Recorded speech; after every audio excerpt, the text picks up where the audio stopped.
Hello? What is that? I'm sorry, I just want to see my family. Good way to start the morning. Really healthy. What's your name? My name is Denise. I'm your beautiful husband, and I just want to see my kids again. Please, God, please protect me. An Oceanside community becomes the site for a massive search and rescue operation when a 21-year-old woman vanishes from her home in the middle of the day, leaving her 2 young children behind. But police won't learn the savage truth about her disappearance until they get it from the most unlikely source. A desperate 911 call the young mother makes from her captor's cell phone. Can you see, or do you have a blindfold on? I can't see. Where are we? I don't know. Now, in a shocking case that would leave a lasting impact on Florida law, police must fight through a sea of deception to bring her home before it's too late. Are you gonna help me? Are you gonna let me out now? Help me. Don't. I lost them. Chris, I lost her. The guy grabbed the phone from her. It's January 17th, 2008, and Nathan Lee is on his way home from work. He hasn't had many chances to call home that day. Just a couple of brief calls with his 21-year-old wife Denise, who is caring for Noah, their 2-year-old, and Adam, their 6-month-old infant. Last he heard, she was giving the boys haircuts on the back porch, but he hasn't talked to her in 3 or 4 hours. He calls again, debating whether to stop for groceries on his way home. But when Denise doesn't answer, anxiety creeps in. After 2 more calls go unanswered, his confusion turns to worry. Perhaps she took the kids to the park or went to the store herself, but it was odd of her to not carry her phone. With his worry turning slowly to fear, Nathan arrives home at approximately 3:30 in the afternoon. Denise's Toyota is in the driveway. That's a good sign. When he goes up to the front door, he tries the handle. It's locked. Another good sign. Everything seems to be normal. It's not until he unlocks the door and steps inside that he begins to see signs of trouble. Denise's cell phone is right by the door, plugged into the charger. It shows 7 missed calls, most of which Nathan himself made on the way home. Strangely, the windows are shut, even though Denise told him that morning that she was opening them for the cool January air. With every step he takes, he calls out to Denise, thinking that she's perhaps in the shower or otherwise occupied, but there's no answer. The most distressing sign of all, though, is his children.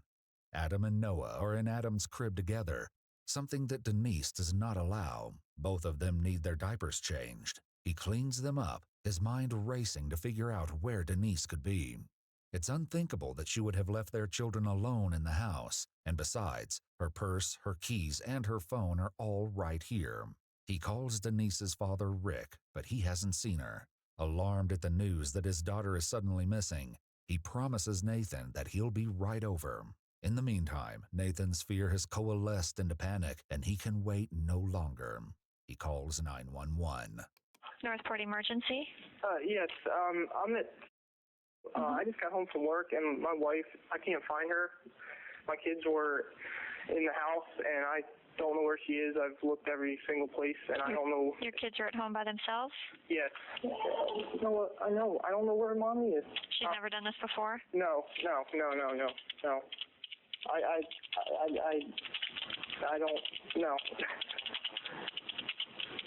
I mean, I've been home almost 10 minutes now. I haven't seen her. All right, Nathan, I have an officer en route for you. If she does return home by the time we get their calls back, let us know, okay? Okay. All right, thank you. Thank you. Bye-bye.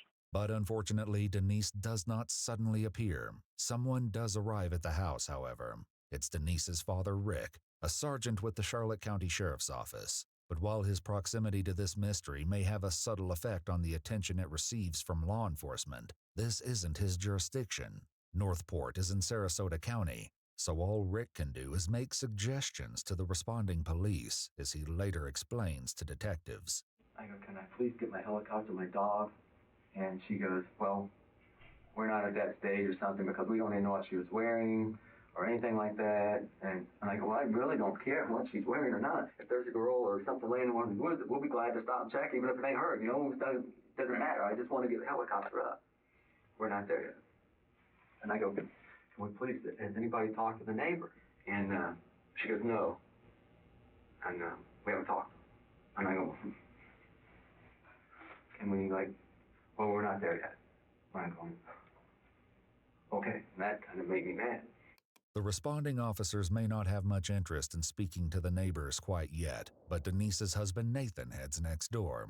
I knocked on the door, and the boy answered that lives there, and I asked him if he'd seen my wife, and he said no. He said, your wife? And I'm like, yeah. I'm like, I don't know where she is. He's like, I haven't seen her. I didn't know there was anybody else in the house. I guess that girl that was the witness, she was home then, but she didn't say anything. Police eventually do talk to this girl. She reveals that she did indeed see something that afternoon, and what she tells them adds a horrifying new dimension to this already disturbing situation. Here she recounts that afternoon with investigators.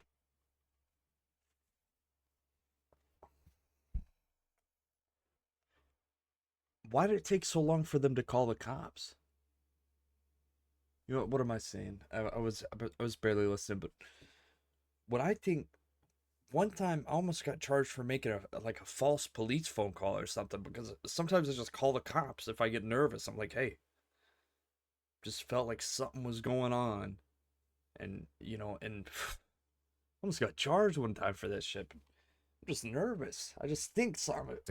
What if I was sitting in my living room, there could be something about to happen? I'm just putting them on guard. So I went outside, and he pulled into the neighbor's driveway. I made eye contact with him. He seemed normal, so I wasn't too suspicious about it. I just figured he was lost. I saw him. He had light hair, was tall. It was anywhere between 1:30 and 2:30. So I would probably say around 2 o'clock. I was just sitting here watching TV, and he drove by probably, I'd say at least 4 times, just driving creeping back and forth very slow. The new information is distressing, and Nathan can't help but begin to wonder about the factors that might have led someone to target his wife. Was it that low? Something that always made me nervous, and I couldn't get mad at her for it, but I know she generally walked around the house in a shirt, just a shirt and underwear, and she didn't necessarily have all the blinds shut all the time. I just remember a couple times just going, the blinds are open, and she was like, she always say nobody can see, because our house is obviously secluded. I hate that shit.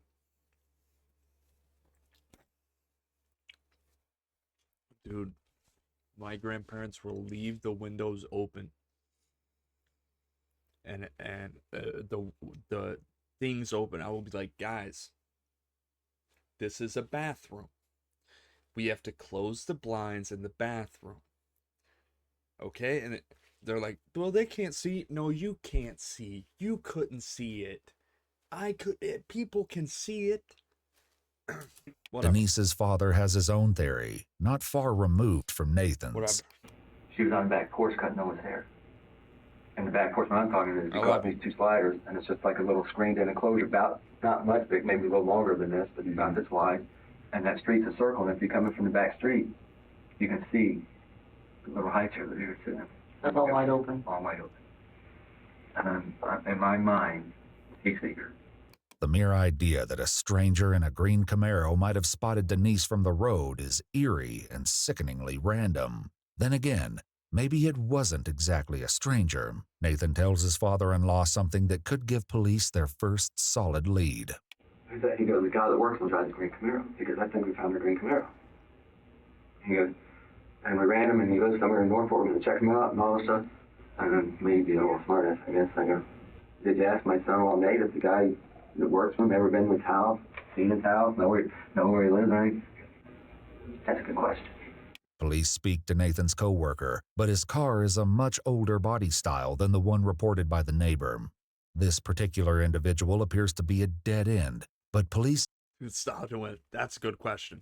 Issue a be on the lookout alert for the car in question, and the multi-agency search team finally has something solid to look for. Look for a light-colored green Camaro, too. Light-colored green Camaro. We know approximate year, owner, new model. And it's going to be actually a darker green Camaro, and it's going to be probably an early 2000s, late 90s model.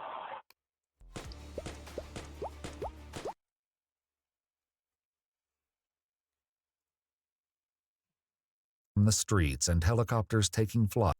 Early 2000s, late 90s model. Even with police beginning to swarm the streets and helicopters taking flight, it won't be easy to find a single green Camaro in the area. And unfortunately, it's been at least 2 hours since the car was spotted in the Lee driveway. Damn. With I-75 running straight through Northport, there's no sure way to know if the Camaro is still in the area or if it even is connected to Denise's disappearance. Back at the house, Nathan and his father-in-law are getting anxious. And I go, listen, guys, get out there, stop every friggin' green Camaro you see out there. Ralph's still standing there. I go, Ralph, what are you doing?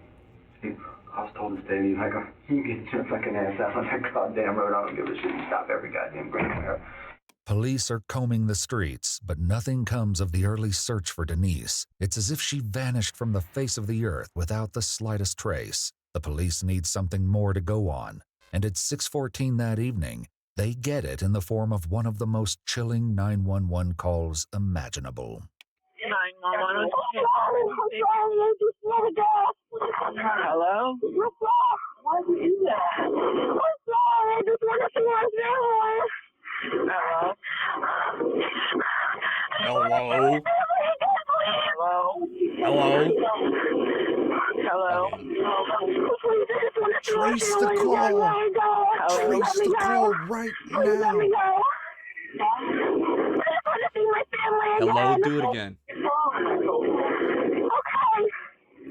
Hello?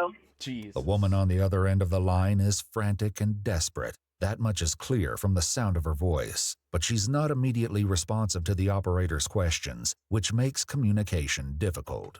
What is Trace the address call. that you're at? Hello, ma'am? Where are we going? Am I tripping? Can you not do that? Around where? Can you see that?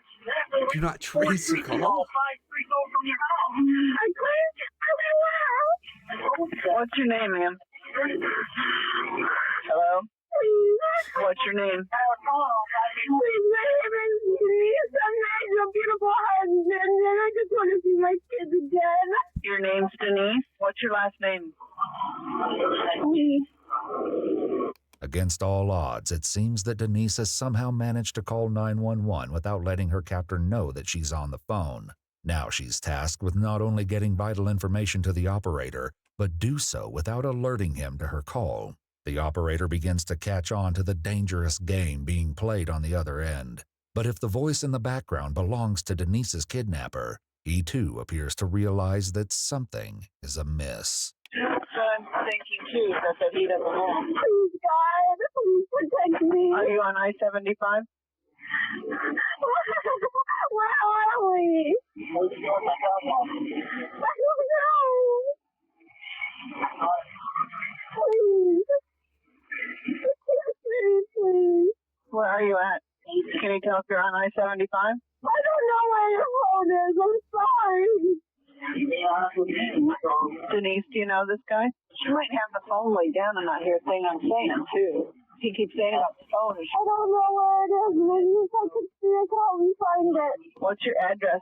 What's your home address? Do you know? I don't know. Can you take me to my house? Can you take me home? I'm okay, please. Can you see, or do you have a blindfold on? I can't see. Mommy. Can they turn off the radio or turn it down? Dude. I can't hear you. It's too loud. Oh my gosh. Are you gonna let me out now?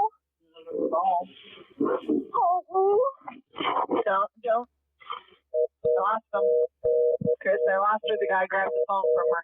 The call ends abruptly, but the police spring into action, gathering every detail they can, Wow. even as it's grim and what a great way to act like. What great questions, actually. I don't know if they have like a question list that they pull out of their ass and they're like, well, and like the person who's being kidnapped is so smart about it though, and acting like they're, well, I guess they're not acting, but they're in a lot of distress and they're just saying, things. implications bear down on the family. Police know it's a powerful lead. Next time we hear something on the radio about a 911 call, I go, They're like, I don't know. Well, yeah, oh, from I your don't know where I daughter am. or something like this, or someone calling in 911 saying she's been kidnapped. And name's Denise Fleetwood. I go, holy shit. Now it's the worst nightmare coming true. Even before police can trace the owner of the cell phone, another 911 call comes in. It's from a girl named Sabrina, and she has bizarre information that adds even more urgency to the situation. What's the problem? I just got a call from my dad, and his cousin came over his house with a girl in the car, and she was tied up. And the girl came got out of the car, and my dad's cousin went and put her back in the car. And when she got out, Okay, where's your dad's house? it's in Northport. Do you know the address of it? What? He wants to be anonymous. His cousin left. Okay, what's the cousin driving? A green Camaro. Where would he be going with this female? He came over to my dad's house, borrowed a shovel, a gas tank, and something else. The operator ultimately gets a street name from the girl and finishes the call with a crucial question. All right, what's the cousin's name? His name is Gary King. Gary? King, yeah. Oh, it's not Gary King, it's Mikey King. Michael King? Yeah. Okay. Police now have a name to put with Denise's kidnapper. Not only is 36-year-old Michael King the registered owner of a 1994 dark green Chevy Camaro, he's also the owner of the phone Denise called 911 from. Investigators rush to his address. Yeah, there is a TV on in the house and sounds like voices inside the residence. Have you got the vehicle there? Well, it could be in the garage. There's a new car garage and then a single car garage that's next to it, and there's no windows, so I can't tell. But it does sound like there's voices on in the house. The neighbor directly next to him advises she believes he's possibly home and does park his car in the garage. He does still drive the Camaro and does still reside in Sardinia, and to her knowledge, he is home.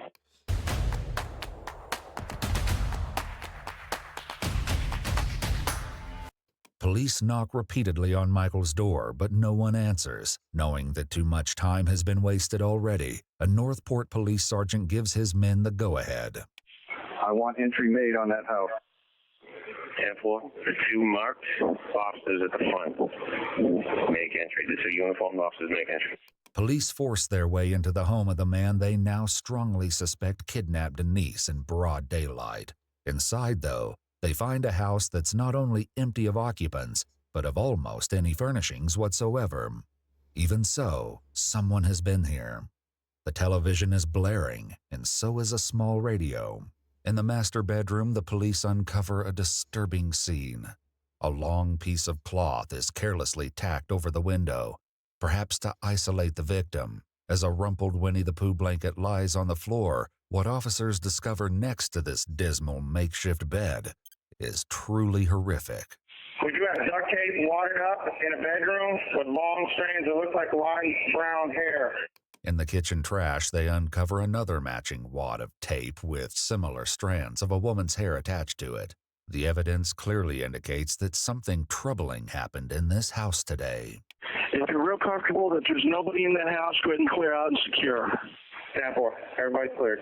The discovery of this terrifying dungeon makes it all the more apparent that police are facing an extreme emergency. If this man, Michael King, is willing to kidnap a woman out of her own home, right in front of her two kids, bind her, and bring her back to his lair of darkness, he is a man capable of unimaginable evil. At this point, finding Denise and returning her to safety is more urgent than ever. Finally, at a little past 9 o'clock that night, a Florida highway patrolman sees approaching headlights on one of Northport's main highways. Trooper Pope knows his vehicles, and those headlights have a distinctive shape. He stomps the gas and gets behind the vehicle, which immediately gets on I-75 going south. The orange street lights make it difficult to determine the color of the vehicle, but it's definitely a mid-90s Camaro. Northport units, FHP has a vehicle stopped at 178 southbound, 178 southbound. Tag is verified by FHP. It's him, Michael King. This day's agonizing manhunt has finally come to an end. The only question now, will Michael surrender and give up his victim, or will he engage in a final violent standoff with police? Trooper Pope is ready for either scenario. Michael has had this innocent woman in his clutches since at least 2:30 this afternoon, but his reign of terror has come to an end. Trooper Pope can't see a passenger, but it's dark and he's positioned well back from the Camaro. Denise could be tied up prone in the back seat or even in the trunk. His gun drawn on the suspect, Pope orders Michael out of the car, but the order falls on deaf ears. When Michael continues to disregard Pope's commands, he finally threatens to shoot at the vehicle. Following this threat, Michael finally steps out of the vehicle and is immediately placed under arrest, but he has chilling news to deliver. Pope observes that Michael claims to be a victim of a devious kidnapping. However, the evidence found on Michael and his vehicle reveal another story. Michael's jeans are wet from the waist down. His shoes are wet and caked with mud. In the car is a wet shovel, dirty with the same fresh mud. But worse than what he sees is what he doesn't see. There's no sign of Denise. Units responding to the interstate. Michael King is 1012. The female is not 1012 with the vehicle. With Denise still missing, Pope is in no mood to play nice. Michael once again claims to be a victim as Pope continues to badger him for Denise's location before putting him in the car. It's a bittersweet end to the manhunt. Michael King is in custody, but the whereabouts of Denise Amber Lee remain unknown. Northport police detectives arrive on the scene, and Michael insists once more that he is a victim. Just like Denise, I was hijacked, he tells them. He clearly knows exactly why police pulled him over and what they suspect, but he is committed to a very unlikely version of the story. The frustrated detectives decide to play along for a short while. They ask Michael to lead them to the places he and the girl were taken by their mysterious abductor. And though Michael says that he was blindfolded for much of the time, he agrees to take them to a couple of isolated wooded areas where he believes they may have been during this wild ordeal. Unsurprisingly, a search of these locations yields no discoveries, much less the finding of Denise Lee. They take him back to the station for questioning, but it becomes quickly apparent that he has nothing of value to share. At one point, did you tell that trooper, you say that you wanted a lawyer? All the way through. All the way through? As soon as they put me on the ground. That one trooper? Mm-hmm. Okay. All of them, actually. I was telling every one of them. Okay. And at one point, when you saw me, when you saw me, you told me that you come out to me and said you were the hostage. You were a victim, you were a hostage. Did I tell you what now? Do you recall that? I told you you told me that you were a hostage and that you were a victim. So you started the conversation with me when we finally figured out that you were saying that you were, a victim as well. Right. You understand that? Okay. So that is true? Right. Okay. You understand right now you're being detained for questioning. The detective then reads Michael his Miranda rights in full. Having these rights in mind, do you wish to talk to us here now? No, I just want an attorney. You want an attorney? Mm-hmm. Okay. Yeah, because I don't think it's right. I'm sorry? Yeah, it's a better have attorney. Okay. It's clear that Michael's story isn't fooling anyone as detectives continue to question him about Denise's troubling disappearance. The gravity of the situation hits home when police find a heart-shaped ring in the back seat of the Camaro. When they show it to Denise's husband, his profound anguish speaks volumes.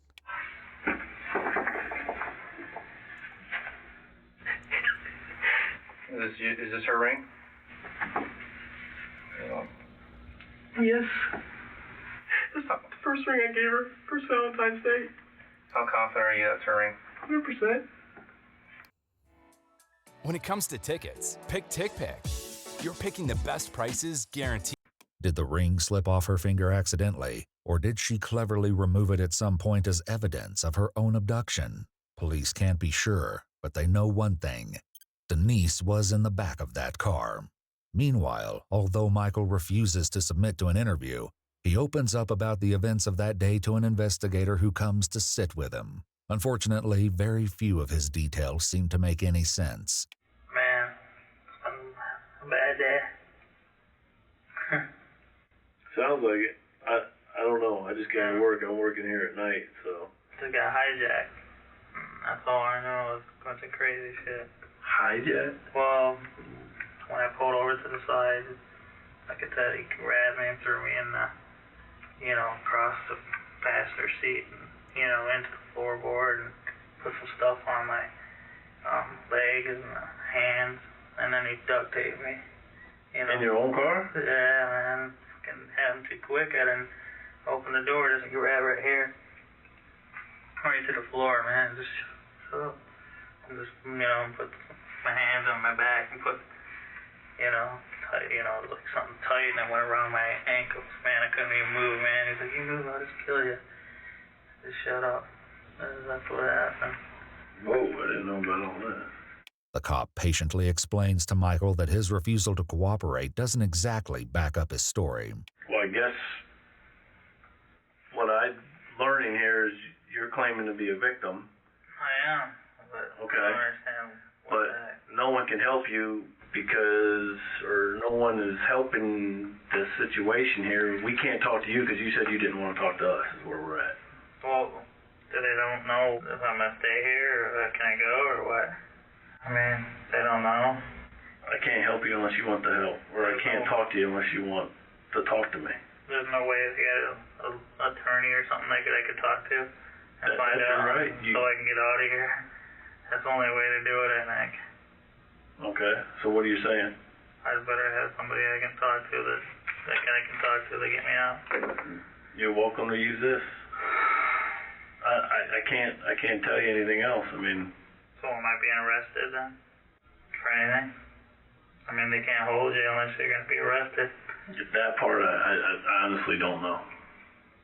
I mean, but the gist of what I heard is you said you were a victim.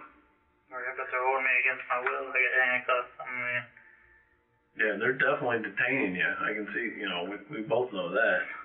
Michael isn't the only one at the station that night. Northport detectives have also brought in his cousin Harold, whose daughter called 911 earlier that evening. Harold himself called police that night as well, although he was far less forthcoming. I'm not sure exactly what the emergency is exactly, but I think there's somebody that's been taken without they don't want to be where they need to be. Uh-huh. And they're in a 95 green Camaro from Northport somewhere. Okay, and how do you know this? I know. Just, do you know where they are? I have no idea. And who did they take? Some girl taken anonymous, and she didn't want to. I don't think she wanted to be where she wanted to be. Do you know who the guy is? No. Anything else you can tell me? No. And let me let you go. Can you give me anything else? If I can find you something else, I will. Okay, could I get your name and number? No. I'll get involved with that. Okay. When Harold comes to the station, having been readily identified by his daughter, he gives police a much fuller version of the story. Mike King came over and he walked into the kitchen. He said, well, I need to buy a gas can and shovel and flashlight. Okay. I got a flashlight in my room, one at work. Walked out the trailer, got him a can and shovel, gave it to him, and then he said, oh, gotta go. Headed towards his vehicle, was parked across the road, and I see him in there wrestling with somebody, and I heard some girl say, call the cops. And he goes, oh, don't worry about it. And he took off. When you called your daughter, what did you tell her? I told her that I think something's up because Mikey had someone in the car that I don't think she wanted to be there. And she said, oh, you need to call the cops. I said, yeah, I know. And I run over to Mikey's looking to see what's really up. He's in the past, he's had some girlfriends that are really, I hear from his mother telling my mom that some of these girls were kind of out there, Could you see if anything was binding her in any way? His cousin came over his house with a girl in the car, and she was tied up. Obviously, if she wanted to call the cops, she would have been out of there by then. I'm assuming she must have been tied. But you didn't see anything? I didn't see no. It appears that the police aren't quite certain they're getting the whole truth from Harold, but he's not entirely uncooperative. However, they aren't just interested in hearing his side of the story. To fully understand why he may have done something like this, they need to hear from those who know him best. People like his current girlfriend and her grandmother, who say that Michael has hit a rough spot in recent months. And to my understanding, Michael King is your boyfriend? Yes. Okay. And how long have you and he been seeing each other? It would be about a year, off and on. Okay. Other than him filing for bankruptcy, are there any other issues, I guess, or any problems that he might be going through right now? I mean, how is he doing at work? Are there problems at work? He's not working right now. He put some applications in, and the people were supposed to get a hold of him for the plumbing, and he hasn't. Up north or down here? Here. And is that why he decided to go back to Michigan? Yes. Police learned that Michael spent much of the last month up north in search of employment. When that didn't pan out, he came back to his house in Northport, leaving his 11-year-old son behind with family. The house itself stands empty because Michael left most of his furniture at an ex-girlfriend's house after they broke up. There's no furniture in the rest of the house. Just the bedroom? No, there's no furniture. When I was with him, there was no furniture. There was just an air mattress on the floor. Air mattress. Oh, there wasn't an air mattress? They slept on the floor, okay. Oh, okay. Police now have a perspective on why Michael's house is so barren, but so much about their strange suspect remains a mystery.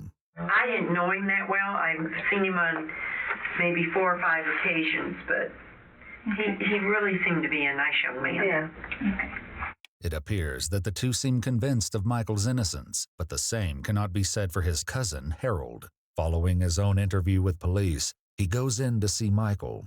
Police leave the camera rolling as their suspect launches once again into his tale of a highway hijacking. What are you doing?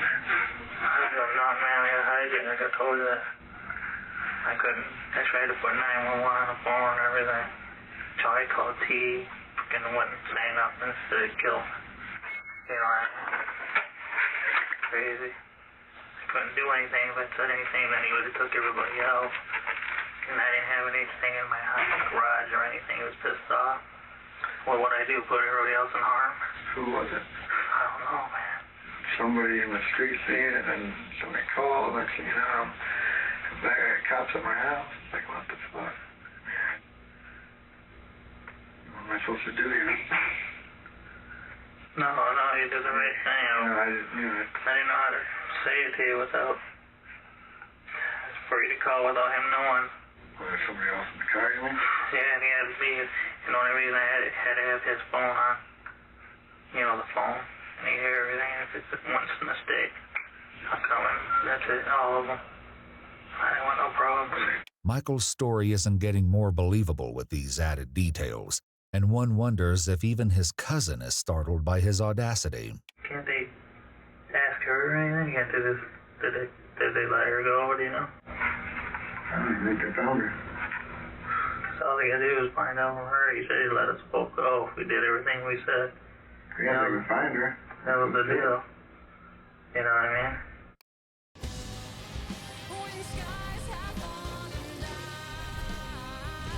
Michael's story remains absurd to anyone but Michael himself, and the detectives have grown tired of his refusal to cooperate. They're also determined to make sense of his spotless record, which gives no indication that such a shocking crime could be coming. When they speak to a woman named Stephanie, however, she has an interesting story to narrate. The statements made here are not verified and only depict the opinions of the interviewee. Stephanie, whose husband was friends with Michael, says that Michael would try to turn her against her husband with lies about his unfaithful behavior. Like, you know, he used to buy prostitutes before he met me, and he was, you know, a bad person, and this and that, and just trying to, like, you know, just fill my head with, you know, stuff about John. I don't know why, but he convinced me to go over to his house for one day. And you don't remember why? Well, it was because he was saying all that stuff about John. Okay. So it made me mad, and I believed him. Okay. And so I stayed there one night, and we rented movies and watched movies. Mm-hmm. But it seemed like the whole entire time I was there, all he was doing was telling me more and more stuff about John. And then I was like, no, that's not true. Mm-hmm. You know, because, you know, I just knew it. I knew he was lying. Stephanie tells the detectives that she spent most of that day and night in Michael's bedroom, drinking the beer that he bought for her on the way over to the house. And John didn't consume alcohol with you? John and I? I'm sorry. Mike, no. Michael? No, okay. You had sexual intercourse with Michael? Yes. Okay. But that was consensual? Yes. You sure? I was drunk. Okay. So I don't really know. When you realized that you were having sex, explain to me that, or how how you came to realize that was going on, if that makes sense. Well, That's kind of scary. It was like I was sleeping and I woke up. And he was engaging in intercourse with you while when you woke up, it was already going. Yes. Okay. The story speaks to a different sort of man than the one his girlfriend's grandmother referred to as a nice young man. And it isn't the only one. Police also speak to a 13-year-old girl who says she had a chilling encounter with their suspect less than a year ago. Okay, I got off the bus, and then I called my mom to ask if she can come pick me up, and then she couldn't because my dad was in the reserves. So then I kept walking home, and then I turned on, then I saw the Corvette pass me, and it turned on the street that I usually go on home. And then I turned on to, I think, Kinlock, and I turned on to Stokey, and then I saw him again. He drove past me, and then I turned on to Vulgate, and then I saw him pass me again, and then I kept walking again, and then I saw him pass me again, and then I took off running home. Her mom called the police, giving them the tag number of the Corvette. It comes back registered to Michael King, whose house on Sardinia sits only a couple hundred feet from the bus stop. But when police stopped by Michael's house, they found a man who seemed to have all his ducks in a row. Detectives speak to the officer who responded that day. He basically dispelled my alarm. He said that he was in the area looking for a house to rent because this house happened to belong to his parents and it was for sale, and there was a for sale sign in the yard, and he had a couple flyers from the rental flyers that was in people's yards that were in those areas, and he said, no, I was driving around in that area and basically looking for flyers, and he showed me a couple of them. I ran them through NCIC and documented it on the notes and closed it out. King may have had a convincing story that day for the cops, but for the young girl, there was little doubt about his intentions. Pretty safe to say you got the impression that he was there because you were there, huh? Freaked you out. Yeah. Okay. Scared you pretty bad? Yeah. We're here for Adama, just like she tries to be there for her children. Soon, police hear from another woman who used to work next door to Michael's place of employment. She tells police that he exposed himself to her in the parking lot about a year ago while she was pumping breast milk in her car. He purposely faced me. I mean, he could have, if he had to go to the bathroom, he could have went behind a tree or, turned his back. But he purposely stopped right in front of where I was and exposed himself. And I saw, a weird look on his face. I don't know what he was doing, but I didn't want... Weird, like what? I don't know, he just kind of had his mouth open, I don't know if it kind of looked like a pleasurable look, something of that sort. These disturbing stories paint a different picture, and after getting their suspect a new outfit, the detectives let Michael know that their mission isn't over yet. The search teams are still aggressively looking for Denise, hoping against hope to find her alive. You let me down, Mike. Huh? You let me down. Now I'm going to have to go find her myself. Oh, yeah. And I'm going to. And I've got 100 other people that did. Why are we doing it like this? I wonder what happened, Come on. That isn't working no more. There are 20 people out there, TV station, sitting up front waiting for you right now. We've been up for 28 hours and we'll be up all day now. Because of you. Think about telling us where she is, all right? But Michael isn't giving up his claim of innocence, leaving the Northport police with no alternative. You're under arrest, Michael. For kidnapping. For right now. For right now. Till later on today. Understand? Get it this way, Mike. This is only the beginning now. It's a beginning that will start with Robert, a work associate of Michael's who initially tells police on the night of Denise's abduction that he has had no recent contact with their suspect at all. The next morning, however, with news of the kidnapping dominating the local media, Robert goes to the police station to reveal that this wasn't exactly the truth. When I was on my way to Knights Trail Park, that's when Mike called me. And I told him I was going to the gun range, and I actually invited him. Far from having had no recent contact with Michael, Robert reveals that they went shooting together only a few hours prior to Denise's abduction. He said he had a 9mm, but he said, I don't have any ammunition. I said, well, that's no problem. I said, I have a 9mm too. I said, I got a box of ammunition. It's no big deal. Robert tells the police that this conversation took place around 12:30 yesterday, but he can't be more precise than that. He explains to the detectives that he erased Michael's call from his phone log because he didn't want his wife to see it. I didn't want her to know I was talking to him. I know she doesn't like him. The detectives understandably find this deleted call suspicious, and it's not the last red flag Robert throws at them. Still, they let him finish his story. What was he driving? He had that green Camaro, and it did have a black bra on the front of it. But he was by himself. Robert tells the detectives that he and Michael stayed at the range for an hour or so before calling it a day. Did he say where he was going after he left the range? He told me he was going to go home. Robert's story would appear to clear himself of any wrongdoing, but the detectives can't help but feel that there are portions of the story that Robert is leaving out. Did you lie to that detective last night and not tell her that you seen him that day? Well, yeah, I guess technically it would be considered a lie. It bothered me all night. All right, let's talk about this. First thing in the morning, that's what I wanted to tell her. Okay. The detective's on the phone with you, and she's telling you and asking you some questions about Mike, right? Yes. And you fail to tell us, law enforcement, that you were with him that day at the gun range. Is that correct? Yes, ma'am. It's pretty huge, don't you think? Robert insists that he didn't realize the incident was this serious and that his only motivation was keeping it from his wife. Well, she must be quite a tyrant, huh?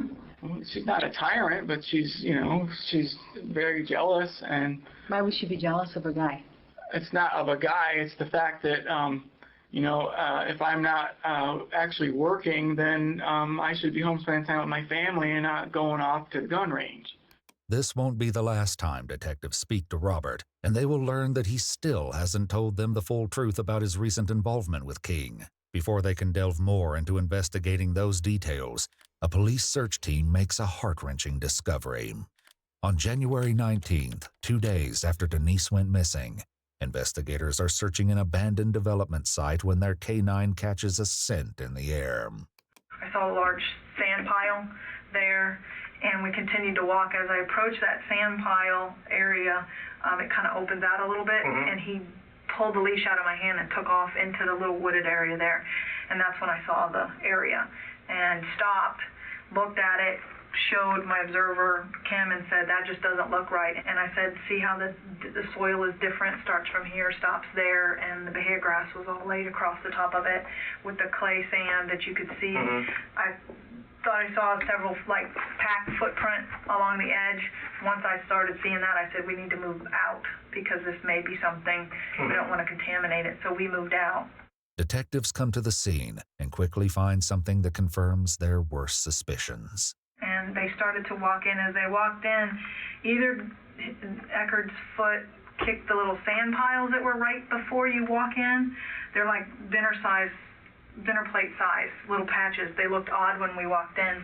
He either kicked it or his foot caught it, and when it flipped it over, there's all this blood underneath of that.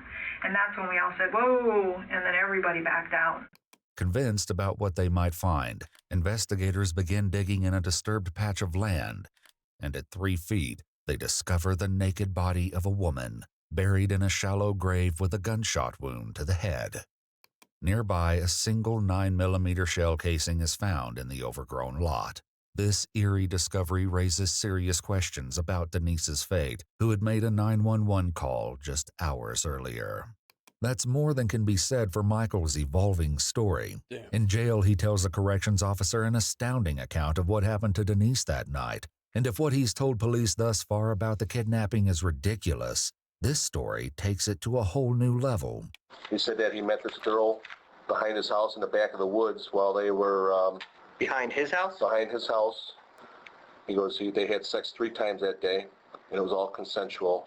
He goes, we went out for lunch, she wanted to go out for lunch. He goes, then she started getting worried about her husband or her boyfriend. He goes, I don't know who, if she was married or not, that somebody was going to catch them. So instead of going all the way to her house, he told her to get out of the car a couple blocks away on some dirt road or some road off to the side there in Northport. He didn't mention no street name or nothing like that. And he goes, and then when she started walking towards her house, that a helicopter from Charlotte County came flying by, and that they're hovering pretty low, and that they shot Amber King. Does he say when you say? No, I'm sorry. He says, yeah, he just said that they shot her. I says, you're telling me that a policeman shot her? He goes, yes. I says, well, what did they do? He goes, they took off because they were scared. King went on to explain that he reacted to this insane turn of events in the way any normal person would.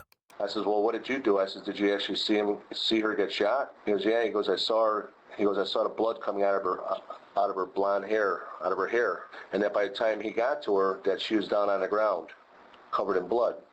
I said, well, what did you do? Did you try to help her? He goes, she was already dead. He goes, and I got all freaked out and scared. He goes, I done something I probably shouldn't have done. He goes, I buried her body.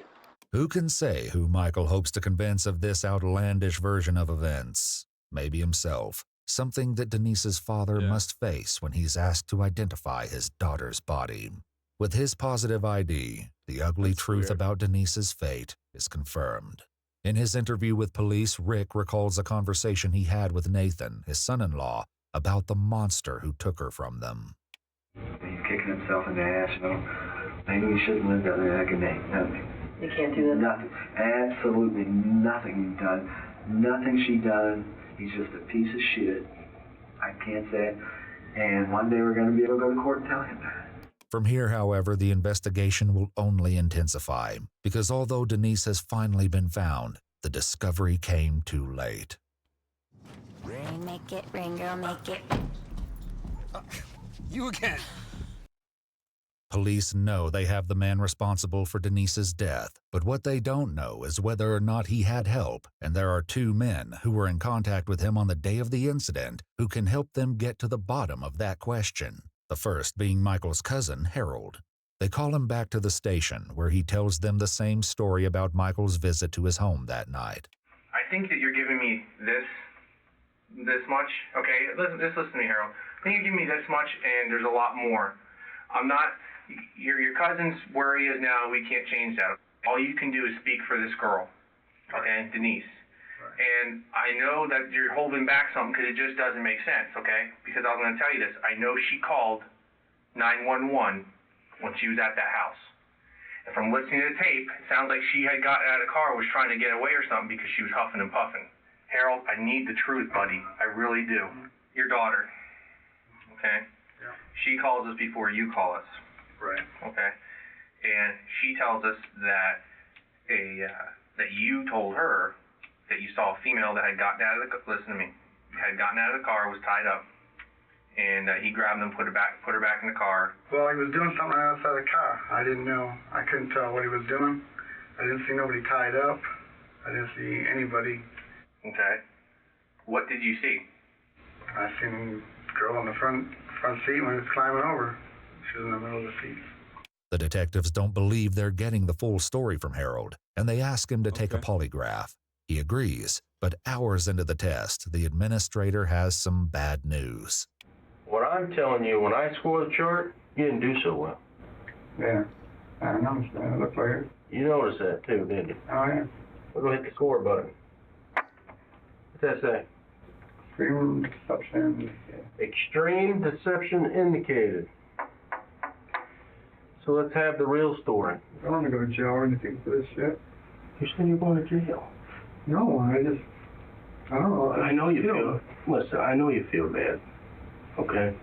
I know you feel bad. But you gotta move on in your life. You can't hold this in you. Harold admits he saw a little more than he let on previously. Well, I have it pretty much the same way I said it, except for I see them wrestling by the front door with somebody on the other side of the car. Mm-hmm. And they put her in the car and to the seats, but I didn't see her tied up. I didn't see anyone get out of the car. I didn't see any of that. But, it upset me quite a bit. I didn't do nothing. Investigators now move on to speaking with the second man who had contact with Michael that day, his friend Robert, who went shooting with the suspected murderer mere hours before Denise's kidnapping. When he speaks to detectives again, he reveals that he wasn't entirely honest the last time he was here, and that he was hanging out at Mike's house a few days before the abduction. Come on, this is what I'm saying. We got an issue here. I would have already had this. I You would realize this? I'd be like, hey, we something really weird's going on. need to think about what we're saying. Hey, you speak your phone. Okay. This is important information. This is information that we should have got the other night. This is information that you didn't mention this, okay? So listen, understand how this has anything to do. This is a lot. Okay, this is huge. I think you've lied, okay? Okay. You know you have. I lied about the other... You lied a lot about a lot of things right now, and I need you to help me. I'm not purposely trying to. We have a lot of loose ends that we have to tie up here. And I understand that. I wouldn't be here. I need your help. We need your help. We need you. I'm trying to desperately. No trying that, okay? This trying crap is over, okay? Do. With Robert's answers, the detectives ultimately accept that they stem from his desire to keep the peace in his marriage, and not from any active involvement in Michael's sadistic crimes. However, he can't rule out a possibility that will undoubtedly haunt him for years to come. And I remember seeing that there was a few bullets left in the box, and I remember saying to him, you're welcome to shoot those off, because I didn't really want to keep them. It wasn't that big of a deal to me. And I remember him saying, no, it's no big deal. He was kind of done, and that was when we were at the end of our So you're not meeting. sure if his gun was loaded or not, is what you're saying? No, I'm not positive. I know that I didn't see him load it. I know that he didn't ask me for any shells. I know that I didn't, other than offering for him to shoot those, I didn't say, here, take some with you or anything. Afterwards, after the officer came over and after all of this stuff came about and it became a reality to me, There's the Amber Alert right then now. naturally I'm thinking, oh my God, there's a possibility that he could have taken a couple bullets and put them in his pocket for all I know. Indeed, police send a gun expert to the Knights Trail shooting range to compare casings on the ground. Hold on. Haywood County, North Carolina, 2016. White Dodge Challenger with black racing stripes. KMC 5951. North Carolina tags. With the one found at the crime scene. The expert concluded that 3 casings at the range are an exact match for the 9mm casing found near Denise's shallow grave. Police never find the gun itself, and while Robert makes mention of Michael's limited skill with a firearm, He was kind of embarrassed because he was all over the target. the autopsy reveals that he needed no particular talent. Should I call the him right now? gunshot I got a wound on feeling. Denise's face indicates that the gun was pressed against her temple when it was fired. After terrorizing the 21-year-old for hours, Michael King coldly executed her in an abandoned lot while her family prayed for her safe return. The autopsy also tells the ugly truth about Michael's depraved desires. His DNA is found inside Denise, and a physical examination shows overwhelming evidence of sexual assault. Michael is slapped with new charges, including first-degree murder. If there is any solace to be had for Denise's family, it must come from the fact that law enforcement did everything possible to make that happen. Unfortunately, that solace is short-lived. One piece of information soon comes to light, and it's a big one which could have changed the outcome of this tragedy. I pulled up to a light. I don't know the name of the cross street, but I was on 41, and I heard some screaming. Is this actually a good game? On the day of Denise's kidnapping, authorities fielded several related calls to 911, one from Denise's husband Nathan, another from Harold, Michael King's cousin, and another from Harold's daughter Sabrina, and of course, a blood-curdling call from Denise herself. But there was another 911 call that night. It came in at 6:30 p.m., only 16 minutes after Denise's call. It was from a woman named Jane, who was alarmed enough about the car driving beside her to notify the police. And I was at a stoplight, and a man pulled up next to me, and there was a child screaming in the car. Not a happy. What kind of vehicle was he in? It's a blue Camaro, like in the 90s or early 2000s or something. Okay, it was a baby or? No, it was a child. It was more than how old?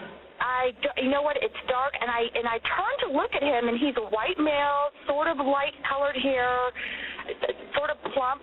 He's behind me now, and I tried to slow down so he could pass me and I could read his license plate. Ma'am, don't hang up, okay? I'm not. Okay.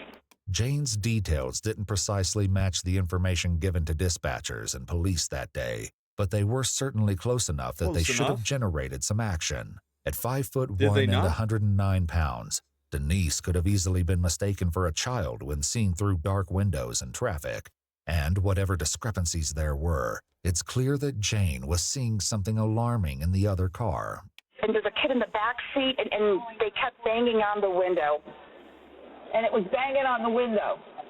And screaming. And crying. And screaming.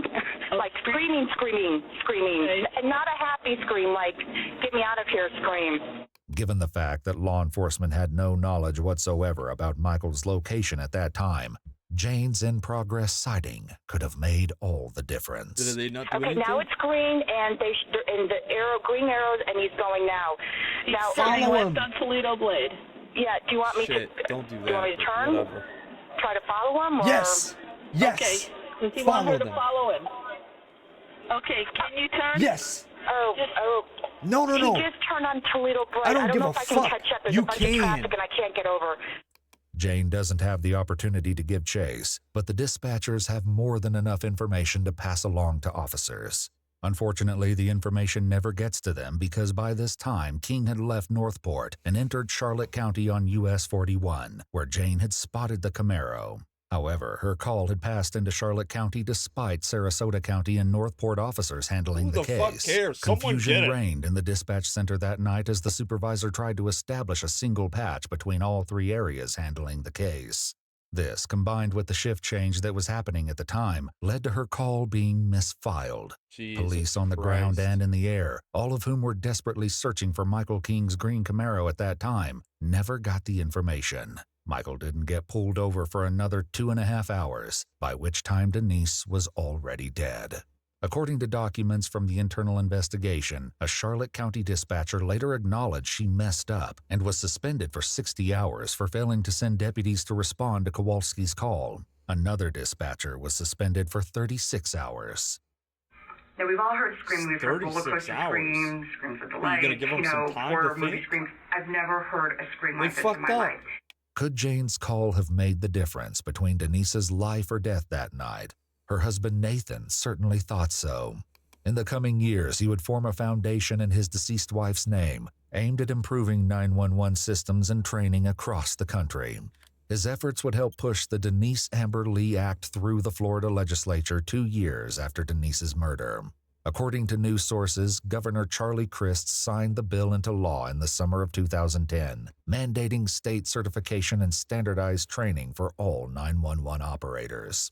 2 years after that, Nathan Lee filed a wrongful death lawsuit against the Charlotte County Sheriff's Office for their failure to handle the 911 call properly. He and his family walked away with an undisclosed settlement, but nothing can ever compensate for losing Denise. In the meantime, the wheels of justice moved against the only man responsible for Denise's death. Michael King was convicted of premeditated murder, and on December 4, 2009, nearly 2 years after Denise made her courageous and chilling 911 call from the inside of Michael's Camaro, in agreement with the unanimous jury recommendation, the judge sentenced Michael Lee King to death. Today, 16 years after Denise's tragic murder, Michael sits on death row at Union Correctional Institute in Rayford, Florida. Yeah. Nothing really gets that person back, though. The Sucks.